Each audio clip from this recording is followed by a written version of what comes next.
के पास यहां तक आया है। मैं अपनी छोटी सी बात कहना चाहूंगा कि जिस पेंशनर माहौल में हम बैठकर अपनी चर्चाओं की बात कर रहे हैं, तो उस काल को याद करो कि इन पेंशनरों ने, उस समय के कर्मचारियों ने, उस समय के हमारे बुजुर्गों ने, पूर्वजों ने किस तरह से इन सुविधाओं का अर्जन किया था, किस तरह से ये शक्तियां प्राप्त की थी। इस पीढ़ी के लोग भी इस भवन में बैठे हैं। उसके बाद एक पीढ़ी आई 2004 से पहले वाली, जो उन सुविधाओं का उपभोग कर रही थी, जिनको पेंशन मिल रही थी। और तीसरी पीढ़ी भी यहां बैठी है मेरी जैसी, 2004 के बाद वाली, जिनकी पेंशन जैसी चीज छिन गई।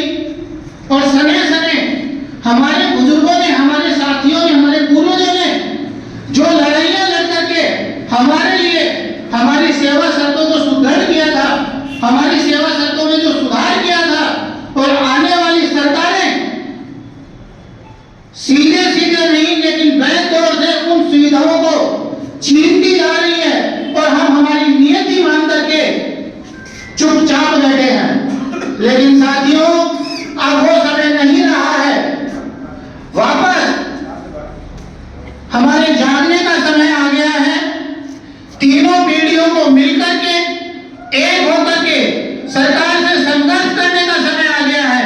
मैं तो यहाँ उपस्थित सभी अंग्रेजों को एक ही निवेदन करना चाहता हूँ कि आपके सामने बैठे हुए जो योद्धा आए हैं, यह आपको जो भी बात बताएं विस्तार से उसको तल्लीनता के साथ सुने, और सुनकर के अपने पास ना रखें। उन विचारों की आग को ढाणी ढाणी, गांव गांव, जहां आपको समय मिलता है, जहां आपको जो मिलता है, वहां तक उन चीजों को पहुंचाएं। ये चीजें केवल कर्मचारियों तक पहुंचाने की बात नहीं है कि हमारा ये छिन गया, हमें ये मिल गया।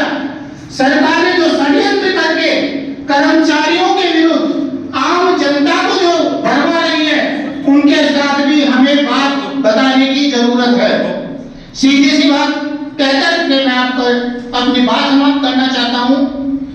बिना कोई आयोग, बिना कोई बहस, बिना